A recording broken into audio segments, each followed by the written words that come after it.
जोमैटो इस popular brand company की IPO में आपका अगर निवेश करना है तो ये वीडियो शायद आपके लिए बहुत ही इंपॉर्टेंट है। वीडियो में इस कंपनी का जो फाइनेंशियल कंडीशन कैसा है, आगे का इसका क्या प्लान है, फाइनेंशियल पोजीशन में कौन सा ऐसा जगह है जहां पे उसको इंप्रूव करना चाहिए, हर चीज जो है आपको इस वीडियो में मिलने वाला है। कंपनी की हेडक्वार्टर गुरुग्राम में है जो हरियाणा में है। जोमैटो आईपीओ का बेसिक डिटेल्स अगर देखें तो ओपनिंग डेट है 14 जुलाई 2021 को, क्लोजिंग डेट है 16 जुलाई, face value ₹1 per share, issue type है बुक बिल्डिंग, इशू साइज है 9,375 crore rupees, lot size 195 shares, issue price 72 से लेके 76 per equity shares, listing at NSE and BSE और लिस्टिंग डेट। अब जो आईपीओ में इन्वेस्ट करने जा रहे उस कंपनी में कौन कौन सा ऐसा कंपनी है जिसका स्टेक होल्डिंग है वो आप देखिए।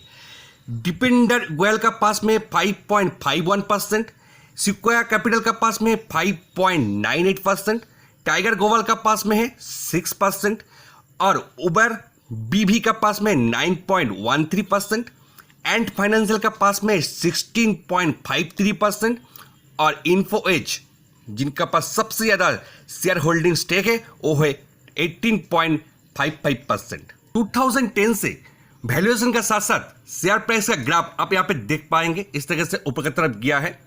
अभी का जो है 72 से लेकर 76 रुपीज का जो प्राइस बैंड किया है, तो आप यहाँ पे देख पा रहे 70 रुपीज का आसपास इसका ग्राफ जो है देख पाएंगे। जब इन्फोएज कंपनी का ऊपर स्टेक खरीदा तब कंपनी शेयर प्राइस जो है 1 से 2 रुपये का आसपास में था।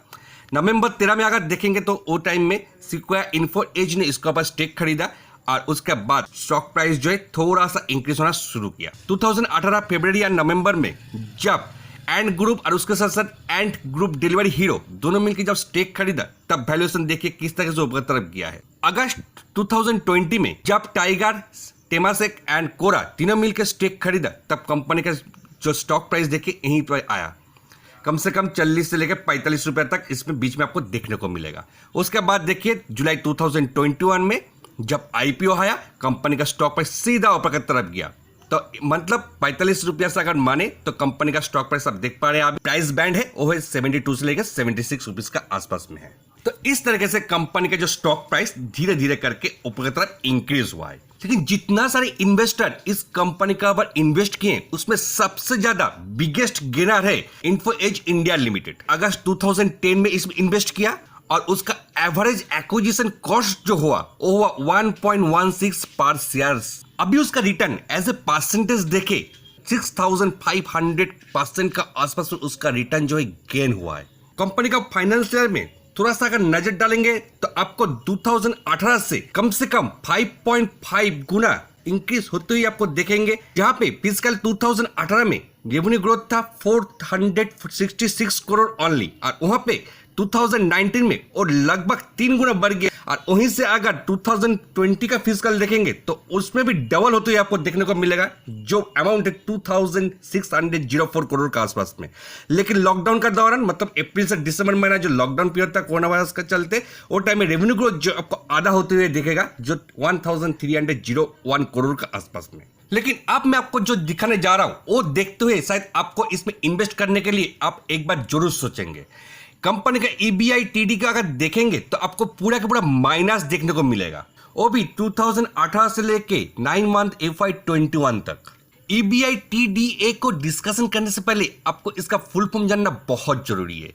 पहले देखिए earnings before interest EBI, T इसका मतलब टैक्सेस, D डिप्रिसिएशंस एंड A एमोनेटाइजेशन। तो ये है इसका फुल फॉर्म। यहाँ पे जो फिगर दिया है वो करोड़ों में है। 2018 में अगर देखेंगे जो रेवेन्यू जो है 487 आसपास में था, जहां पे सैलरी के लिए खर्चा हुआ सिर्फ के सिर्फ 290 करोड़ का आसपास में, और अदर एक्सपेंसेस जो हुआ है वहां पे हुआ है 267 करोड़ का आसपास में। दोनों मिला के आप अगर माइनस करें रेवेन्यू से, तब आपको EBITDA को आपका देखने को मिलेगा -72 करोड़ का आसपास में। वही 2019 में अगर देखेंगे तो 1397 करोड़ का आसपास में इसका रेवेन्यू ग्रोथ हुआ था, और वहीं पे सैलरी में सिर्फ खर्चा हुआ 600 करोड़ का, और अदर एक्सपेंस में देखेंगे तो यहाँ पे बहुत ज्यादा हुआ है, 2938 करोड़ रुपए का आसपास में इसका सिर्फ अदर एक्सपेंशन हुआ है। और EBITDA अगर देखेंगे तो बहुत ज्यादा माइनस, तो मतलब 2160 करोड़ का आसपास में इसका EBITDA का जो मार्जिन वो आपको निकल के आया है। सेम 2020 में अगर देखेंगे तो वहां पे रेवेन्यू को तो और भी डबल हो गया था, 2742, जहां पे सिर्फ सैलरी में गया था 798 करोड़, और अदर एक्सपेंस देखिए यहाँ पे तो एकदम बहुत ज्यादा हो गया था 4000 का आसपास में। और EBITDA का अगर देखेंगे तो आगे -2168 करोड़ का आसपास में था। 9 मंथ FY21 का अगर देखेंगे तो वहां पे देखिए 1367 करोड़ का आसपास में था, सैलरी में खर्चा हुआ 549 करोड़ का, और अदर एक्सपेंशन हुआ है वहां पे 946 का। और यहाँ पे देखिए EBITDA का जो मार्जिन निकल के आता है वो है यहाँ पे 255 करोड़ का आसपास पे माइनस। तो मैं जब आपको कह रहा था कंपनी का फाइनेंशियल कौन सा जगह है जहां पे उसको इंक्रीज करना चाहिए, उस पोर्शन को आप यहाँ पे देख पा रहे हैं। सैलरी और अदर एक्सपेंस जो है, सैलरी तो आप कुछ नहीं कर पाएंगे, आपको उसमें जो काम करेगा उसको तो पैसा देना ही है, लेकिन अदर एक्सपेंशन जो है उसको लेकिन कंपनी को बहुत ज्यादा सुधारना है। और ये पोर्शन का अगर सुधर जाए तो कंपनी का रेवेन्यू को जिस तरीके से हो रहा है, हमको लगता है कि ये अगर थोड़ा सा कम कर दे कंपनी, यहाँ पे EBITDA का जो मार्जिन है बहुत ज्यादा अच्छा निकल के आने वाला है इन फ्यूचर में। ये फ्यूचर में इसको बहुत ज्यादा इंप्रूव करना है। और आज का जो न्यूज है, कंपनी सिर्फ उसका जो रेस्टोरेंट और फूड डिलीवरी नहीं करेगा, उसके साथ साथ ग्रोसरी का जो डिलीवरी है वो बिजनेस भी कंपनी फिर से स्टार्ट करेगा। फिर से मैं इसलिए कह रहा हूं कि कंपनी लास्ट ईयर में एक बिजनेस शुरू किया था, लेकिन तुरंत उसको बंद भी कर दिया था। लेकिन अब उन्होंने जेफर का साथ एक $100 मिलियन इन्वेस्ट करने जा रहे हैं इस ऑनलाइन ग्रोसरी डिलीवरी बिजनेस में। और मार्केट में इसका जो कॉम्पिटिटर है वो भी आप देख लीजिए, स्विगी जो मेन लार्ज कॉम्पिटिटर है, उसके साथ क्लाउड किचन भी है। Branded food service players including quick service restaurant such as Domino's, McDonald and Pizza Hut among the others player भी इस इंडस्ट्री में कॉम्पिटिटर के हिसाब में मार्केट में है। कि कंपनी का जो ग्रॉस ऑर्डर वैल्यू जो है, GOV जो है, वो बहुत हद तक डाउन हो गया है 9 मंथ FY21 में, क्योंकि वो टाइम में लॉकडाउन था।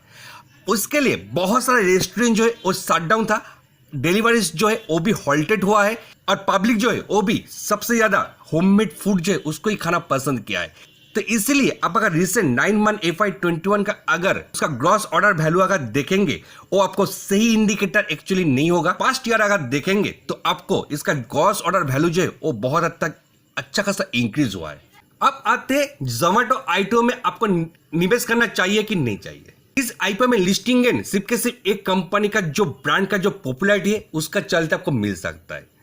फाइनेंशियल कंडीशन में आपको दिखा सिर्फ एक साल नहीं, लास्ट 3 साल से एक कंपनी का EBITDA मार्जिन जो है बहुत ही पुअर है। ऐसे भी इसका जो करंट सिचुएशन का जो बिजनेस है वो भी इस कंपनी का बिजनेस का फेवरेबल नहीं है।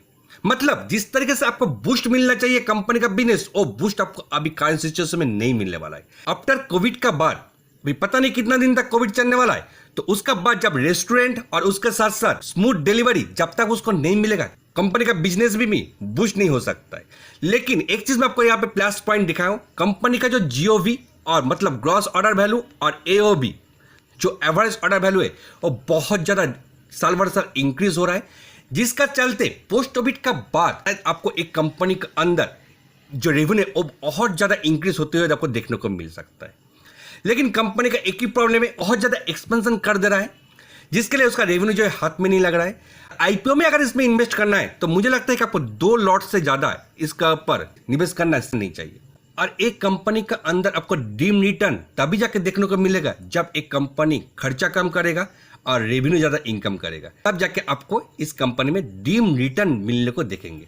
तो यही था मेरा वीडियो, पसंद आया लाइक शेयर कमेंट जरूर कीजिएगा। चलिए मिलते हैं नेक्स्ट वीडियो में।